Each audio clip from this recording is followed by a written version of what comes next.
It is July 26th, 2025. Welcome, everyone, to the Ask Carol Talk Show. I am so incredible grateful you are able to join us today. Today is going to be another amazing episode. We are going to discuss mental health. So, are you ready for my rap? Are you ready for my rap? Here we go. Now, ask Carol anything, don't hold back. Real conversations on the right track. Real impact, no fluff, just fact. Ask Carol. It's a real conversation, real impact. Thank you again for joining us. Today, we are going to discuss mental health. And by popular demand, super popular demand, we have the beautiful, the brilliant, the amazing Dr. Jheanell Hall. So, Dr. Hall was on with us last season. We're now in season two. So, Dr. Hall came on in season one. And I got to tell you, my phone just went nuts. After the show, I got so much questions for her. We got so much requests for Dr. Hall to be back, and I'm so happy she says yes to season two. So she is back. She is joining us today. So, Dr. Hall, who is Dr. Hall? We're going to find out. So, Dr. Jheanell Hall is a senior clinical psychologist working in the public and private sectors. He completed an MSc in applied psychological research in 2010 and went on to complete her doctorate in clinical psychology in 2019 at King's College in London, United Kingdom. Her clinical experience include working with adolescents and adults representing their complex mental health difficulties. Dr. Hall has specialized experience of working with adults presenting unusual experiences and has completed specialized training in cognitive behavioral therapy for psychosis and bipolar disorders. She is a chartered member of the British Psychological Society. Beautiful. Dr. Jheanell Hall, welcome again to the Ask Carol Talk Show. We can't get enough of you. Thank Welcome. Thank you for you. joining us. Thank you for having me. You are most welcome. So, Dr. Hall, we asked you this question in season one, and we're going to ask you again. Who is Dr. Jheanell Hall, and why you chose to be a psychologist, and why you are in this space? That's always a good question. Who am I? So, as you said, I'm Janelle. I like to just go by Janelle. I'm, as you've mentioned, I'm a clinical psychologist. I've been practicing for a long time now. I am also a wife, a mother, a Christian, and lots of very other um, lovely roles and hats that I wear. But in terms of my what kind of led me into mental health, I think I shared on the last show that I've always been interested in mental health growing up in Jamaica where it wasn't something that was taught or talked about much. And so I kind of took an interest when I moved to UK, did psychology as one of my A levels, and from there on, I just continued to sort of study in the field. I was a researcher before, and I enjoy kind of sitting and talking to people, but I really wanted to be able to help people therapeutically, and so that's what kind of led me into doing my clinical training. Beautiful. And you chose the right field. This is a field that has been near and dear to my heart. As most of you might know, that I do work in the mental health field for over 2 decades. So this is near and dear to my heart. I am passionate about this. So, Dr. Hall, you like to be called Jheanell. I'm going to call you Dr. Hall today because we're going to get some real good information. We're going to learn so much. We're going to discuss my mental health. One else's mental health. So I just want to tell you that I don't have a co-host today. So you can put your questions in the chat. I will try and get to the chat, or you can raise your hand and you can verbalize your questions. I think that might be easier for me to navigate the chat instead of navigating the chat. So yes, if you have a question, hold on to your questions or put them in the chat, or raise your hands. Thank you so much, everyone. Thank you again for joining us. So, Dr. Hall, how do you define mental health? What exactly is mental health? Great. So that's a good question, and I actually always start my sessions with kind of just defining mental health. And it's always nice to hear what people think mental health is as well. Just to get a sense of what's in people's minds when they hear that term. But generally, I like to say that mental health is something that we all have, right? Mhm, We all have our mental health that we need to maintain and look after. Um, Sometimes people think about mental health, we think immediately of mental illness. And we think about, people over there who are well, people over that, a them and us type thing, where there's some people who are well and unwell. But I like to think about mental health as being on a continuum from mental well-being to mental illness. We can sort of be at one end that sometimes we're feeling well in terms of our overall well-being, and things can happen in life where we might kind of move along that continuum and not feel as well.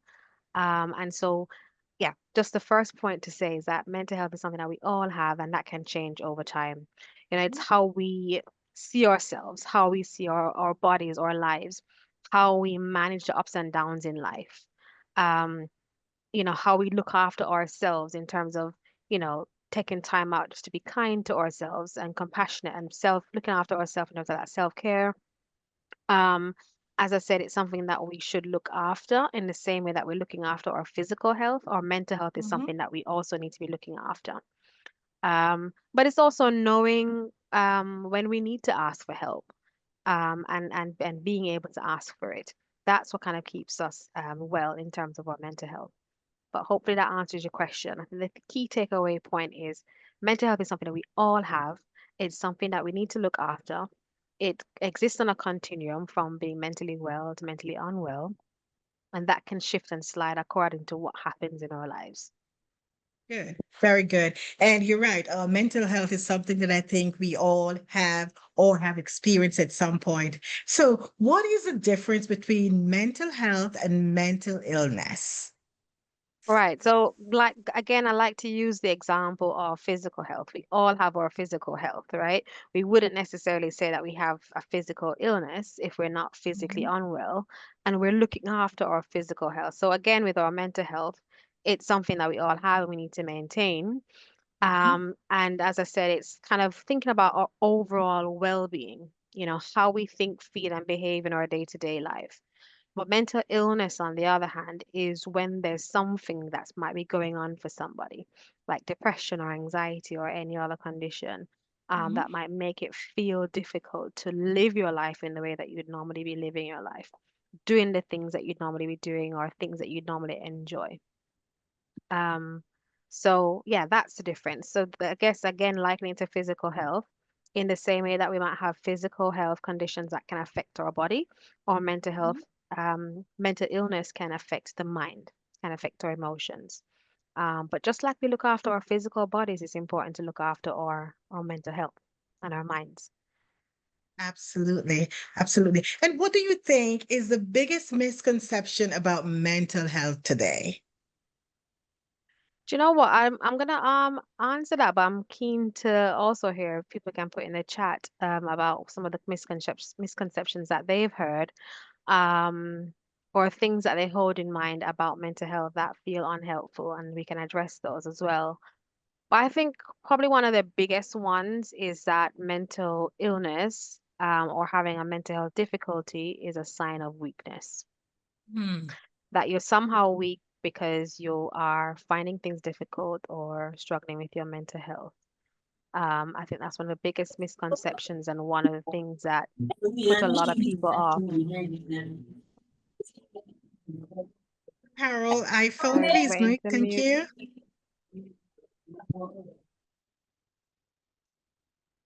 So I think that's one of Go the ahead, biggest Dr. Hall. misconceptions. And actually, it takes a lot of strength and courage to Mhm, ask for help. It's not a sign of weakness. We're all human and we all experience things. We all experience difficulties in life, and sometimes you might need some support with that. I think another unhelpful misconception is that people can just somehow snap out of it. We can just snap out of depression or anxiety. You can will yourself out of it. And sometimes people really try to do that and they try to manage on their own and that struggle becomes more difficult. And we usually see that recovery takes longer, Hmm. in those instances. But it's important to kind of mention that it does take time to kind of recover from having a mental health difficulty.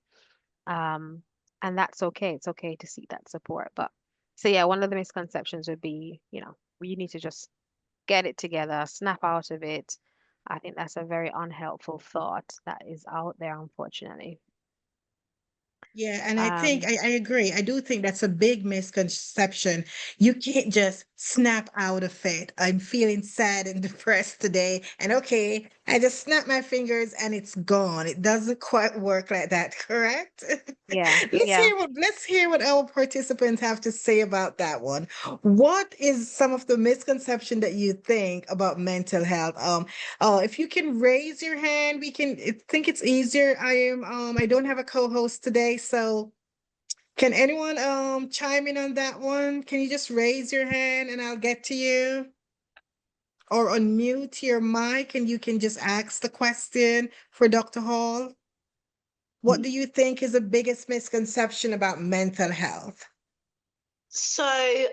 It's Fiona. I Thanks, think Fiona. one of the I think the misconception is that, or one of them, is that when you say mental health, people think automatically ill mental health. Yeah, So when you say mental health, which absolutely everyone has mental health, they don't see it as the same as physical health. If you're alive, you have physical health. If you are unwell or have been diagnosed with something, there may be your physical health may be impacted. And that's the same with mental health, but people just think when you say mental health, you're meaning that I have ill mental health rather than mental absolutely. health. So that's what I think. Yeah.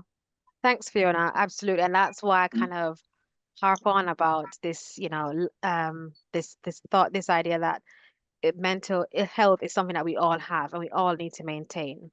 And also bringing in physical health because it's easier for people to kind of identify with the fact that they have physical health, and less so when we talk about mental health. Like mental health does not mean talking about mental health does not mean you have mental ill health, as you've said. Um, it just means that we all have to look after our minds or and our emotions in the same way that we're looking after our bodies, our physical bodies. Good. Very good. And again, I can't get to the chat. So if you have a question for Someone Dr. someone Hall, said someone said some people will say there's no reason for you to feel that way, i.e., you have a certain lifestyle. Right. So kind of saying, well, what's your problem? Why do you feel down or depressed? Yeah. Absolutely. So that's another thing that people might say, or it's a way that it's something that can really invalidate people's experiences. That actually, what have you got to be depressed about? mhm, You've got this, you've got that in your life. Why are you feeling down? And that's a really common misconception as well. People can struggle. We've seen it even in celebrities. They have all the wealth, they have all the money, they have everything that they need. Um, but they do struggle sometimes with their mental health, things that may have happened to them in the past mhm, that they've not dealt with or they're struggling to deal with now. There's various reasons why somebody might be experiencing a mental health difficulty, and it's important that we don't invalidate people's experiences, mhm. despite what And what no life looks like on. judgment. Yeah, We say it all the time on the Axe Carol show. We don't judge on the Axe Carol show, and we don't bully on the Axe Carol show. Thank you, Dr. Hall. Here's another question. How do you differentiate between normal stress and something else? so that's a great question. And in my line of work, I talk about stress a lot. I work with people with psychosis and bipolar, and often having had an experience of psychosis, people try to avoid stress. Actually, I need to just not be stressed so that I can stay well. But I always remind them that stress is, it's part of life, right? We can't avoid stress. Stress is something that we will experience at some point Mm-hmm. in life. It's how we react when we're under pressure. There are different types of stresses as well. So there could be academic stress or financial stress, work stress, lots of different interpersonal stress, stress Mm-hmm. between you and someone else. And there's times where we're able to manage that stress. And actually, I'm going to use an analogy that I use with my clients, which I think might be helpful here. I always talk about what we call a stress bucket.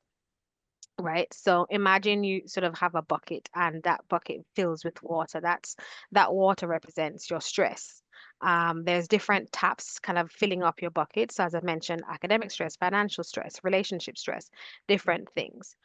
But we need to have holes in that bucket to be able to release some of that water as our Mm-hmm. buckets are being filled up.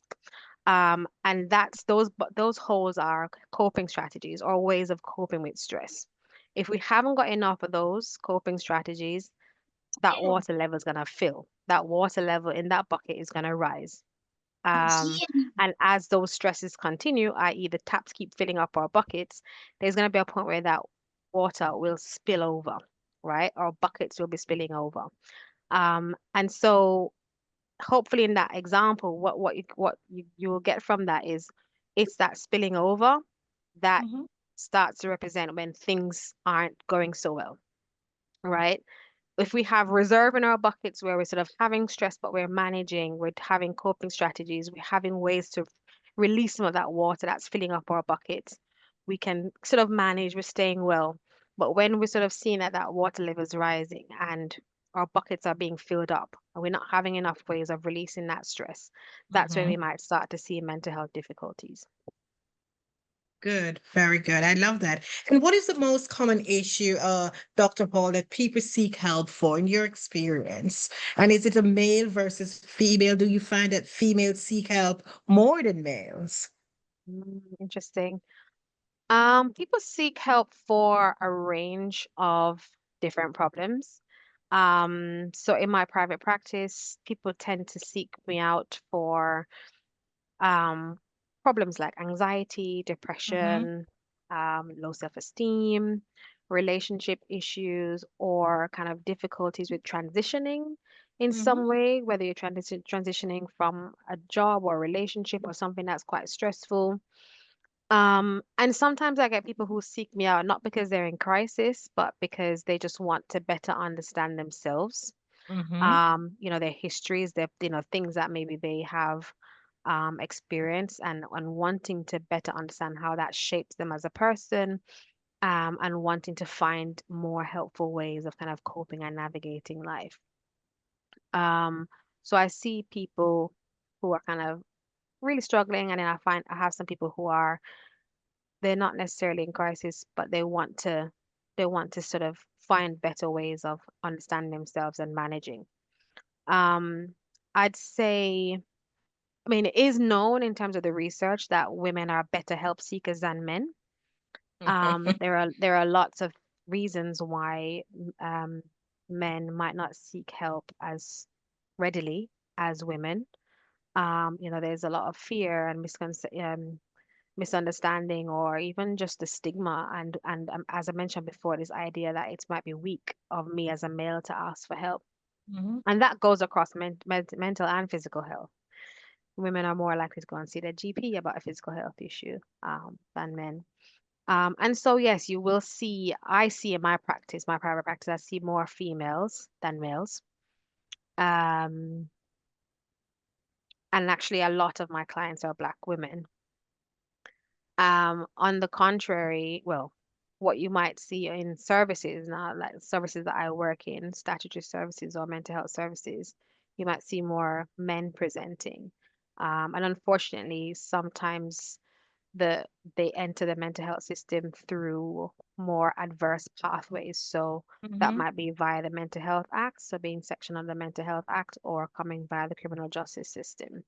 So it's interesting what I see is that people come for therapy on their own. You see more women doing that, but then you end up seeing more males and sometimes, unfortunately, more Black males as well, um, in mental health services because of that s- difficulty with seeking help early. And yeah, they come So, through Dr. different Hall, routes. what advice would you give to a man, a male who is very hesitant about seeking therapy or seeking mental health?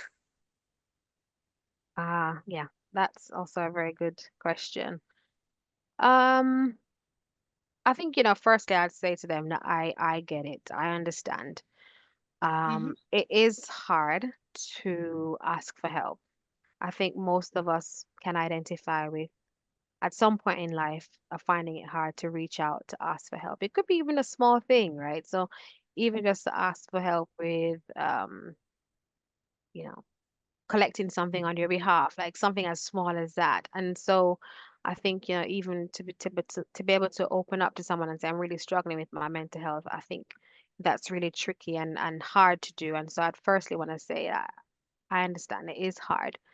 Um, but what I would say is um, just try it. And also just because you don't have to keep going. If you go, test it out for yourself, see what it's like, get a taster, right? You're in control. Yes. You don't have to keep seeing that person if you don't want to, you don't like them, you haven't got on with them. You know, have a look around. Try to find someone who matches your criteria in terms of their qualifications and their experience. Get recommendations and just give it a go. If it's not for you, that's okay. Um, Hmm. but I would say at least give it a go and just remember that you don't have to keep going if you don't find it helpful, or you didn't quite connect with the person. Sometimes people come to me after seeing another therapist, and that's okay. People think actually I didn't quite, get on with this person, or you know, um, it didn't quite click for me. So, it's okay to look around and to find someone else. But I'd say that as a very minimum, just have a look around, and give it a go. You don't have to keep going. And you can find other ways of getting help and support, or even talk to your male friends. It's another thing. Men don't talk to other men. Um, but That a I sign of weakness, Dr. Hall? If a guy don't talk to another guy about some issues that he's having, do you consider that a sign of weakness? I think it's just the way that we've been socialized or might have been socialized. When you meet up with your guy friends, you're wanting to sort of stick to the highlights, the things that are going well. Um, it's much more difficult to say, actually, I'm really struggling. And I think more space needs to be given in those relationships. And the reason why I say that is that if they did talk to each other, they might find that they are having similar experiences, they can support each other, or they might Hmm. find that a male friend of theirs has had therapy, and you can find out what their experience was like, because I think that's really powerful. Those personal stories of people, um, you know, going through therapy and finding it helpful, and as a man and sharing that with another man, I think that can be quite powerful. And Good. saying I was also reluctant or hesitant, and I tried it, and actually it was okay.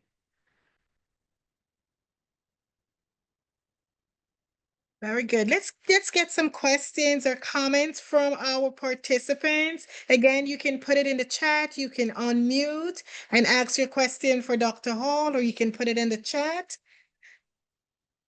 It's Ask Carol Talk Show. We're talking with Dr. Hall and we're discussing mental health, a topic that needs to be discussed, a topic that some people think it's taboo, but it's the real deal. Mental health is real. So put some questions, put your comments in the chat for Dr. Hall. And while you're doing that, Dr. Hall, what is the difference between a psychologist, a psychiatrist, and a therapist? Okay, so and a psychologist, and that term is actually not a protected term. So a lot of people can use the title psychologist. You can have clinical psychologist, a counseling psychologist, Mhm. different types of psychologists. But in terms of a clinical psychologist, This is someone who's had extensive training into understanding how the mind works, how to help people with, distressing mental health difficulties. We're trained across different models, so I'm able to work within cognitive behavioral therapy framework, acceptance and commitment therapy, compassion focused therapy. I'm trained in lots of different models.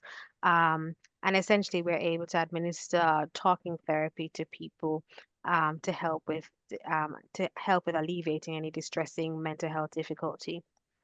So essentially, it's talking therapy. A Okay. psychologist will have completed a doctorate in most cases. There are some countries where you can be called a psychologist without having a doctorate. Um, but you in the UK, where I live and work, you need to have completed doctoral studies to be a clinical psychologist. The key thing to note is that we mostly do talking therapy and we don't prescribe medication.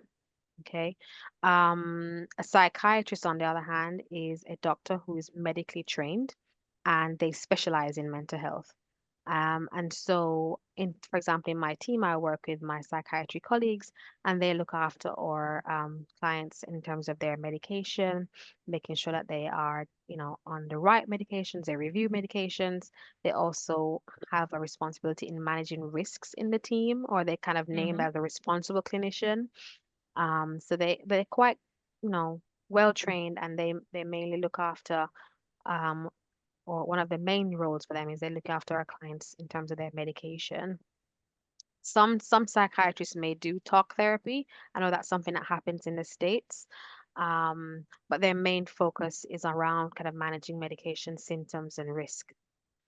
Now, a therapist is a more general word that can be used to anyone who's trained to provide talk therapy. So I know you guys in the States have licensed clinical social workers, for example, who can refer themselves to the therapist. You can have marriage and family therapists, and Hmm. even psychologists. We also call ourselves therapists as well because we are administering therapy to people. Um, but the word therapy can also be applied to other non-mental health fields like occupational therapy or physiotherapy. Those are also therapists. So it's more of a general term that's used.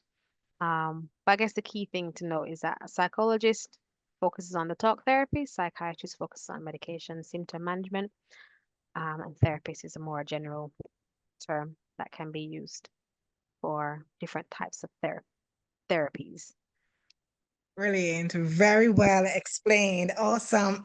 Let's take a look at the chat. Are we seeing anything? Do we have any question in the chat? There is none at the moment. Anyone wants to raise their hand and ask a question for Dr. Hall? We're talking mental health. It's a topic that's very, very need to be talked about, especially in this economy when it's so unpredictable, Dr. Hall, when it's so unpredictable. People are literally worried about their mental health and the status of their mental health and their children's mental health. If you want to incorporate social media, our children today, some are troubled because of what's going on in the world and our society. How would you address, what advice would you give for parents with minor children about social media and what's happening and the future of the economy and their mental health? Gosh, that's such a big topic. I used to work in child and adolescent mental health services, where I worked with young people and parents, families. Um, and actually, there's a lot going on for our young people these days. Mm-hmm. School is a very difficult place for some. With the access to smartphones, you're no longer limited to accessing your peers in the playground or at school, but they have access to you or you have access to them and the outside world in your bedroom. And so I think it's important that parents are mindful of what their child is consuming online. There's so much access to things and information these days, and I think that's one of the difficulties that we're seeing is that with so much access, um, young people are absorbing or taking in information that maybe they're not ready for. they're not able Mm-hmm. to process, and they're not Yes. necessarily kind of talking that through with an adult. Um, and they have access to different forums where they might meet people who are older, or, you know, exposing them to things that they shouldn't be exposed to at their Peer age. pressure. Mm-hmm. Yeah, so yeah, one of the things I saw in CAM services, child and adolescent mental health services, is where young people might send a picture of themselves, or and then it gets circulated around the school, and that causes huge Mm-hmm. distress. So lots of different things. So what I'd say is it's important that we know. I mean, sometimes we can be ignorant to what's going on, but we need to know what the kids are doing these days. We need to be able to keep up with what technologies they're accessing, what Yes. apps they're on, what social media platform, what phrases mean even. There's, these little jargons or things that they might say. What does Yes. it mean? We need to be able to, we have to educate ourselves. And Mm-hmm. we also have to have better restrictions or limitations, or just better monitoring and supervision. Mm-hmm. Life gets busy, and we get busy kind of just doing our own thing and kind of living day to day, and we might take our eye off the ball with some things, but we need to be supervising. We need to Mm-hmm. be asking questions. We need to be keeping, Involved. yeah, staying involved, and keeping an open forum for young people to be able to come and ask questions. Or say, Mom or Dad, I saw this and it kind of really troubled me, and I want to talk it through with you. Kind of fostering that kind of relationship where young Mm-hmm. people can kind of talk through something that they've seen that is distressing and isn't something that they should have seen, you know, providing a space to kind of talk that through. But yeah, that would be my advice, is to just stay on top of what these kids are doing these days. Yeah, that's a Um, good advice. And you're right, Dr. Hall. Stay on top of our children because they're slick. They're very slick. And sometimes they don't know. See, I'm not a biological mom, but I have fostered lots of children over the years. And the phrases they use, I can't understand it. And they're slick. So I could echo your sentiments, stay on top of your children. Make sure you know what they are doing because it's so much out there. And even the suicide rate has increased over the years, especially post COVID. You see a lot of suicide rate, especially among our young people, ages yeah, 9 through 35, according to statistics, highest suicide rate. So parents, stay on top of your children. There is no such thing as about privacy when it comes to kids and their mental health. We need to be involved. Good stuff. Good stuff. Let's see. I see something here pop up on the chat. Let's see if we can go to it. Uh, Someone here says that Jheanell says on the conception of mental health, I've noticed that today's younger generation, mostly millennium and Gen Z, see, Jheanell is using terms that I don't know. What is Gen Z? Okay. And Gen Z are more diagnosed with mental health illnesses. Is this a cause and effect scenario where more people are seeking mental health services, or is there a difference between? I'll get to this. There are differences between generations and how they're diagnosed or manage mental health issues. That is a mouthful. Dr. Hall, did you understand that? yeah, so that's a very good question. So, yeah, I'm millennial. And And who's the then Gen Z? Gen Zs are the 13 to 28-year-olds. Okay, thank Um, you. so they're like the young people, the young people we're talking about. Okay. And then I think Gen Alpha has just ended. So my daughter born last year is the last of the Gen Alphas. So we're in And generation Alpha. beta now. We're in generation beta now. Yeah. So, Okay. um, that's a great question. So I have seen the incidence rates or the prevalence rates of mental health difficulties among young people have increased. Mm-hmm. So it's not only about seeking help more, it's that the prevalence rate and incidence rates are increasing. In the UK, child and adolescent mental health services are struggling. Mm. You have young people who are on a wait list, and they're only being seen if they have risk issues in terms of this. There is a risk of suicide or self-harm. So can you imagine there's young people who need a service, but actually only those who are really risky are being able to be Mm-hmm. seen because the pressure is so great. So there is an increase there for sure. Um, but at the same time, people are seeking help more. So that's also increasing how the incidence rates that we're seeing. So I think it's both things. There's more going on, but people are also seeking help more.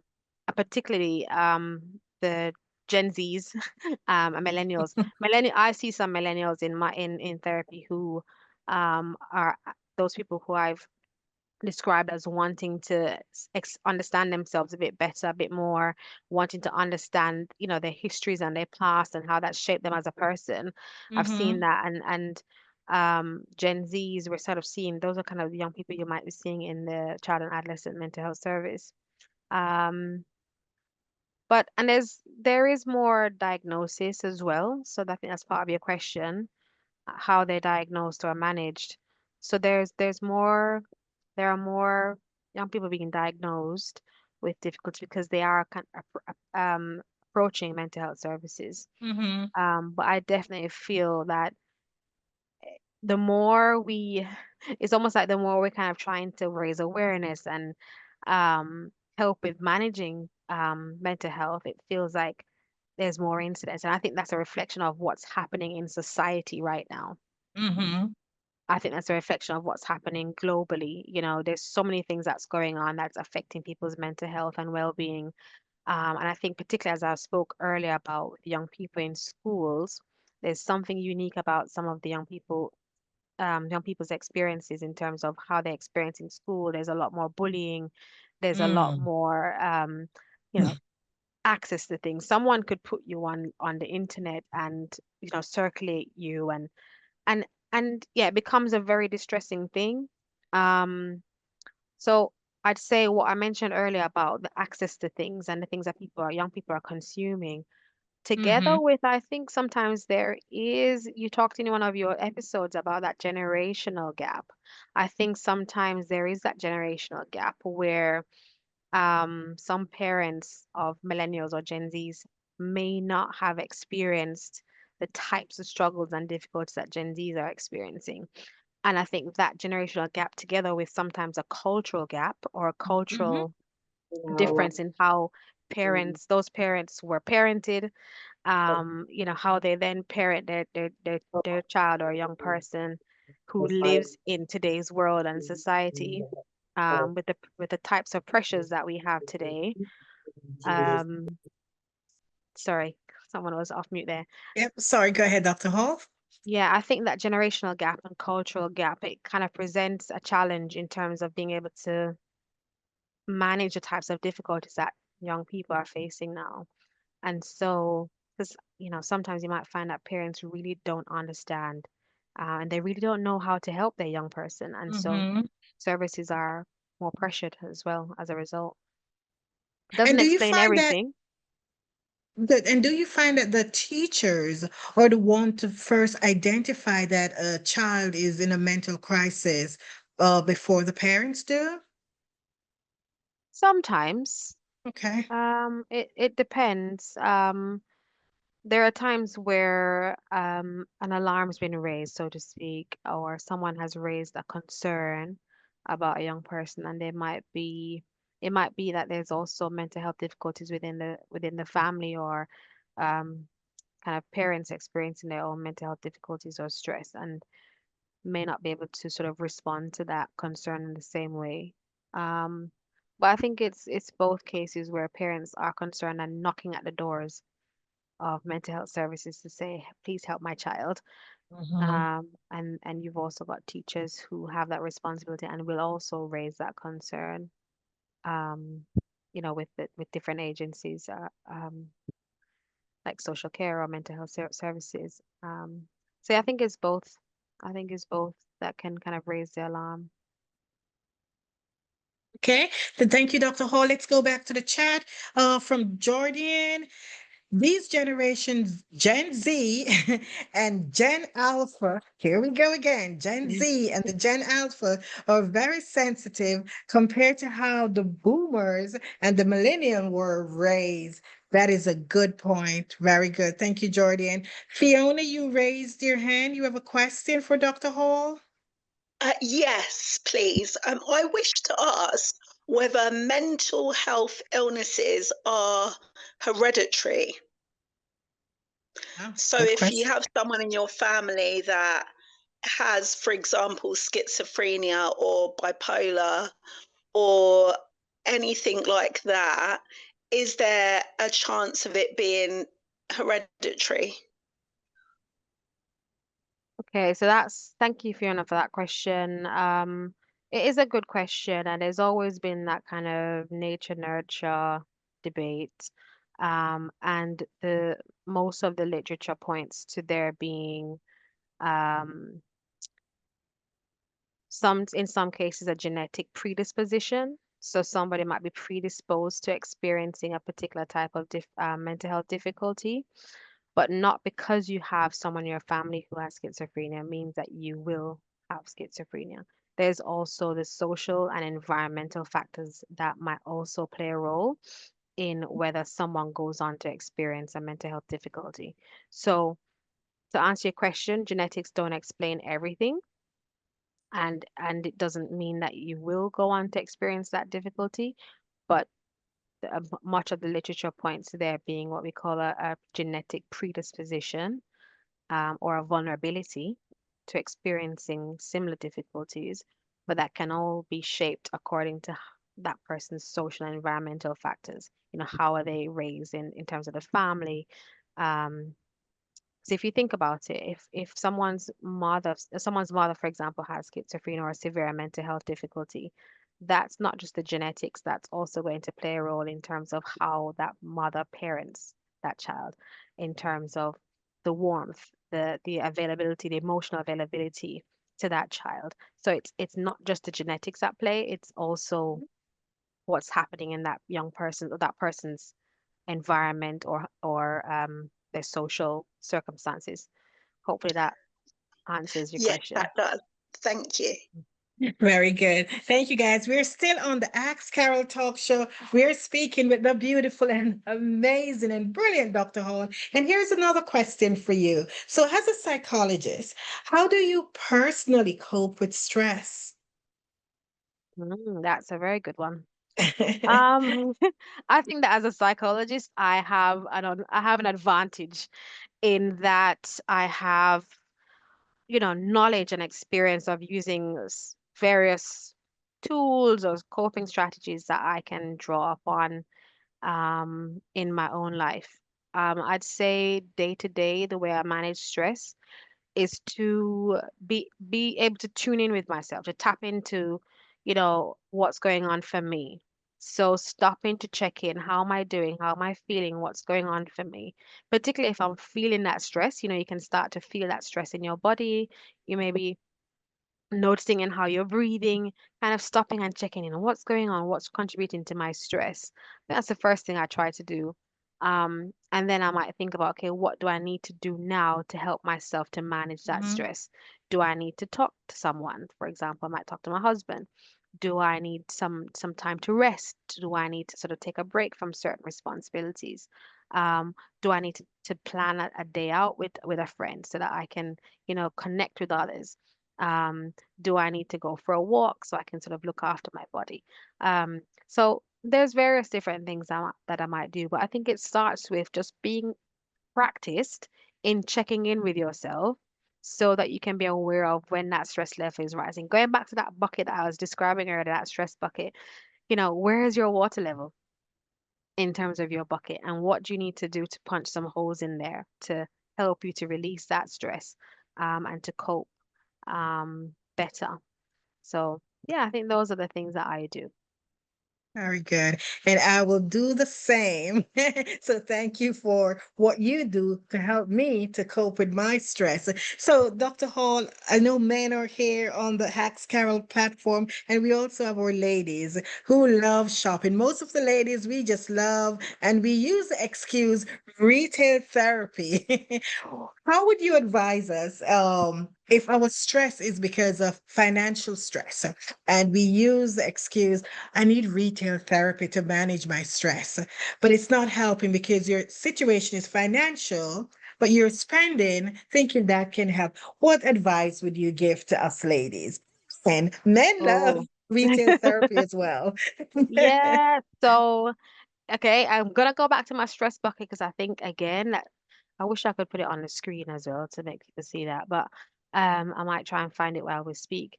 But essentially, if if one of the taps that's going into your bucket is financial stress, Hmm. what that person might be doing is to try to punch a hole in that bucket is to go and shop.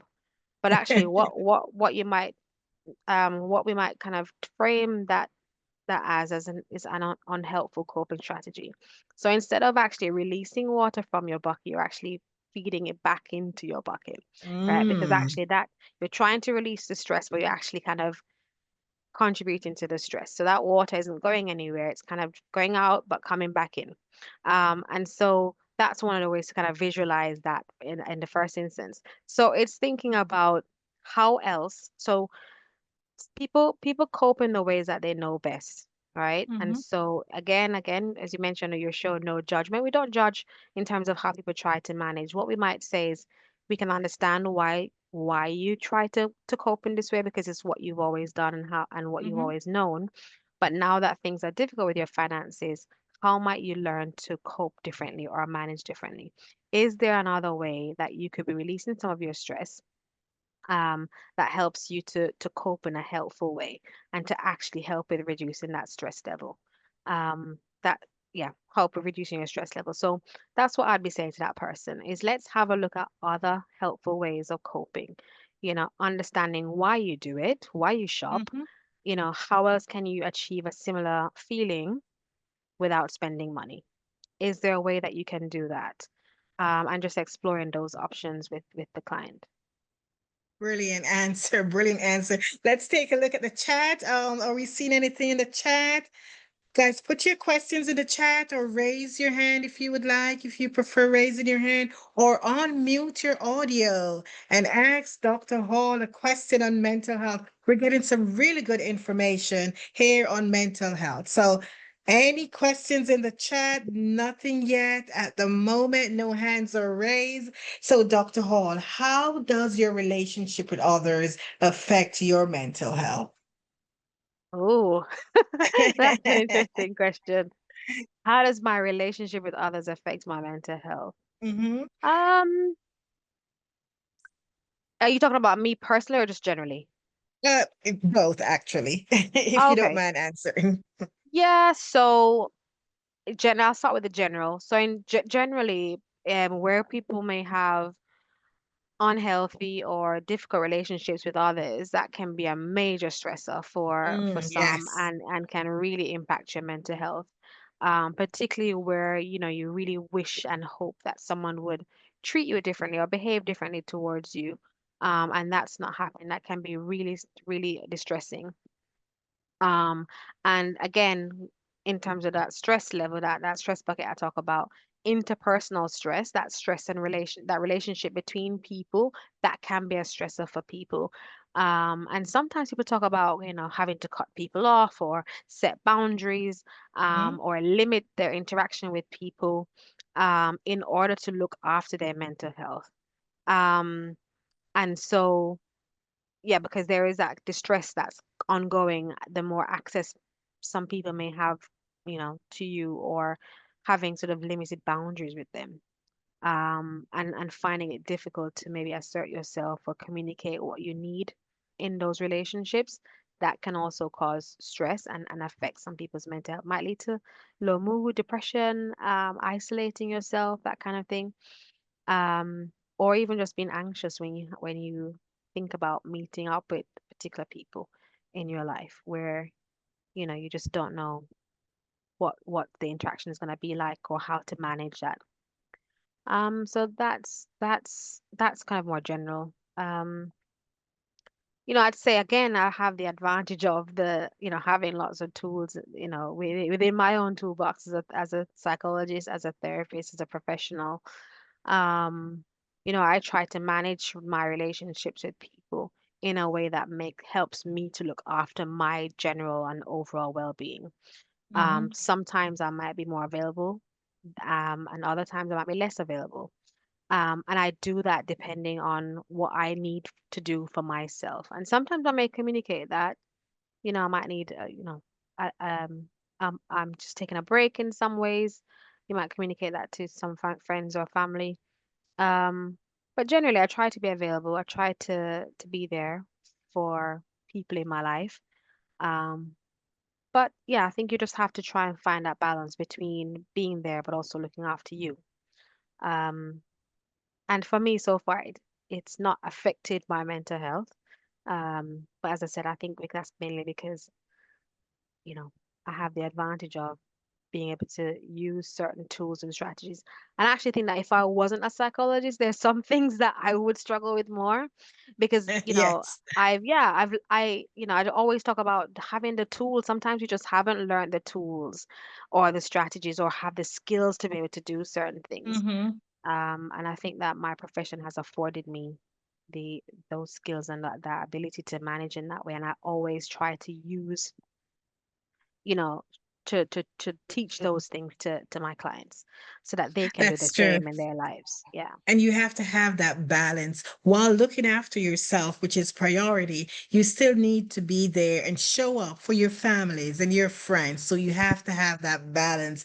Very good. Let's take a quick time check. We're almost out of time on the Ask Carol Talk Show. And you hear me say this all the time on the Ask Carol Show. Do not suffer in silence. If you felt that you're having a mental breakdown, if you felt that you're suffering with some kind of anxiety or onset of depression, seek help. If you don't want to seek professional help, seek someone who you think that can help you in this journey. But mental health and anxiety and PTSD and all that stuff that comes under the mental umbrella, it's not always easy to deal with. If you're in the United Kingdom, seek out Dr. Hall, one of the best in the UK. And Dr. Hall, can you just pop your information in the chat if anyone needs to retain you for one of your services? And this is Ask Carol Talk Show. We're talking mental health. We're talking with the amazing Dr. Hall. She was requested to come back on this season too. We learned a lot about mental health. Dr. Hall, before we go, what are some of the things that can trigger mental stress?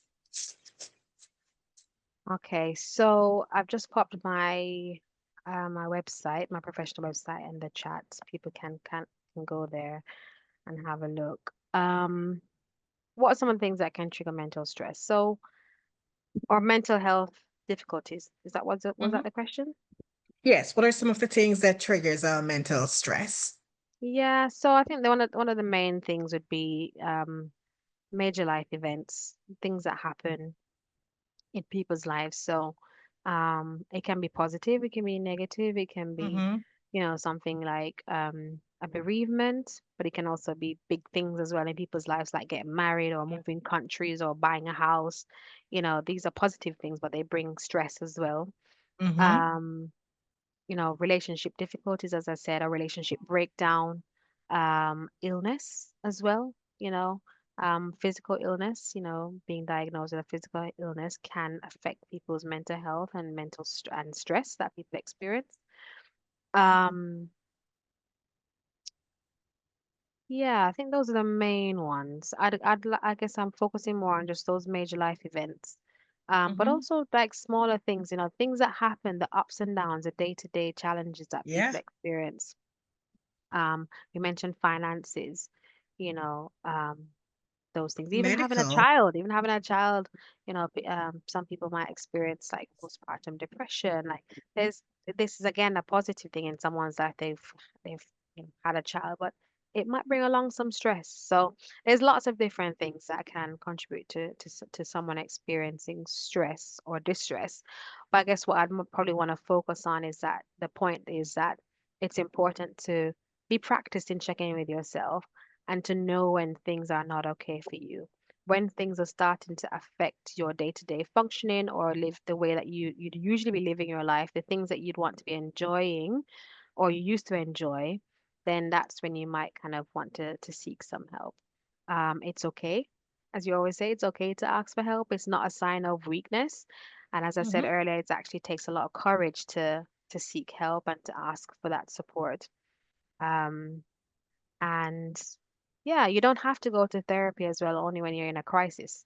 It can be at a time where you just want to understand yourself better. Mhm. Um, so those would be my key takeaway points. Awesome. Those are brilliant takeaway points. And for me, what I personally do when I don't want to seek the professional help or when I don't want to seek the help of a family member or friend, deep breathing. I have this ritual where I do it's the inhale and exhale method. It works for me, especially when I'm overwhelmed. If life gets in the way. You're busy, you're working, you're up and the downs and the highs and the lows. I find that deep breathing helps me during my mental situation. So this was amazing. Let's before we go on the Ask Carol show, let's just take a quick look at the chat. There is nothing else in the chat. Any final thoughts from the chat? I'm gonna pop something in real quickly before we wrap it up on the Ask Carol show. Or raise your hand. Nothing. We were well informed. Thank you so much, Dr. Hall. Thank you for joining us again on the Axe Carol Show. Join us next week. You don't want to miss next week. Next week, we are going to have the real estate team. If you're in the business of buying a home, first time home buyer, refinancing a home, you need a second mortgage, let's talk to the expert next week on the Axe Carol Talk Show. We're going to talk real estate. Thank you, everyone, for joining. Dr. Hall, thank you so much as usual. You've been amazing. Thank you, everyone. And what is in the Axe Carol mug? It's water. Thank you, everyone. And are you ready for my rap? Here we go.